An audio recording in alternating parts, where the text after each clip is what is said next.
Scanning for audio.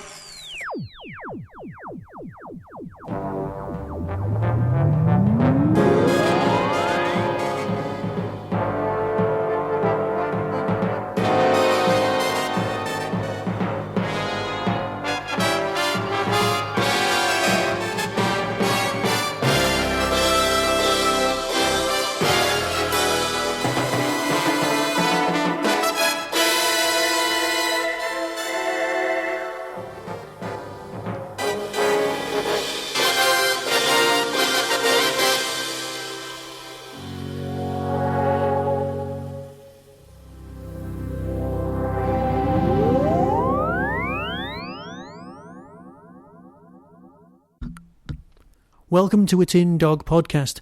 Now, I've made a bit of an error. I wanted to review all of Series 2 and just go for it, so that I've gone back to the beginning of Series 2 and I'm going to give it to you.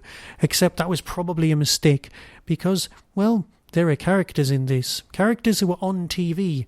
Characters that have, well, replaced people. You see, Dayna is missing. She's deserted them. Nobody knows why. So they're going to try and track her down. It's the sort of thing that fitted perfectly well into old-fashioned Blake 7. To keep the numbers up and to make sure everything's fine, they've brought back a character from the TV show. Del Grant was in Blake 7. He was the brother of Avon's major love. So it's great that he's actually on board his crew. He's managed to stir things up a bit and provided a marvellous gap to fill so much narrative. Blake's gone by this point. So we're firmly in the middle of Series 3, and this is a gap that can be expanded and filled till your heart's content. So here we are, with a slightly new crew, with a great dynamic, searching for one of their own. So you've got an overall arc, and you've got a bit of a mystery, but you've also got an excuse to visit places and go places. It's not just, let's find this piece of technology that will affect the Federation. It's something more tangible, something more accessible, and that's great. And into this world, you've got Trevor Baxendale's plot, because it's a really, really nicely written piece. It actually feels like the TV's on in another room and all you're doing is not able to see the visuals. It's of its time, and that's not a bad thing at all. It feels like a genuine episode of Blake 7 from the TV. Beautifully performed, nicely, with a variety of interesting received pronunciations, and it does work. So what's it about? The crew of the Liberator awaken to find one of their own missing. Where is Dayna? Has their friend been taken, or has she deserted them? The search for Dayna leads them to a deserted ship in the middle of a dangerous asteroid field. But what is the secret of the Scimitar, and can Avon get every member of its crew out of the asteroid field alive? A certain mention has to go to Alistair Locke at this point, because he has replaced Peter Tuddenham as the voice of Zen and Orac. He's managing to pull off a really, really good, it's actually an impression. It's not just somebody pretending. It's not like me wanting to play Slave and going, "Excuse me, sir." None of that, no. This is brilliant. You've got a full cast working on full cylinders, and the asteroid field and the other people arriving there are just really, really good.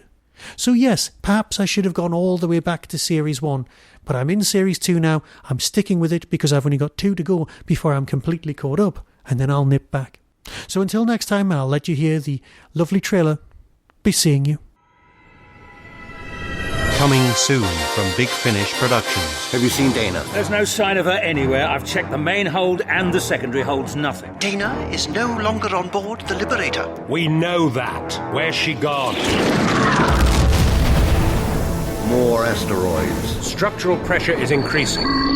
That's the most wanted ship in the Federation. The Liberator. Inform Space Command. Long-range sensors detect a squadron of Federation pursuit ships approaching the Desolation. It's the Liberator. Our coordinates 3349. They're heading straight for us. We're sitting ducks. What the hell's that? Major strike by the sound of it. The ship's still shaking. She's breaking up. I can't move. I think I'm trapped. All interior bulkheads are failing, and atmospheric pressure will soon be lost. The Liberator has been destroyed. Blake 7, Scimitar. Can anyone hear me? Big Finish. We love stories.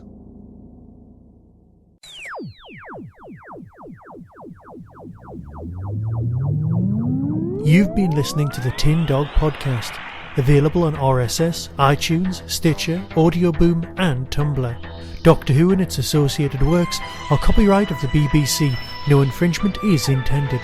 You can contact the show, donate, buy merchandise or find out more about my other projects by visiting the Tin Dog Podcast homepage and clicking on the links. The Tin Dog Podcast is a founder member of the Doctor Who Podcast Alliance.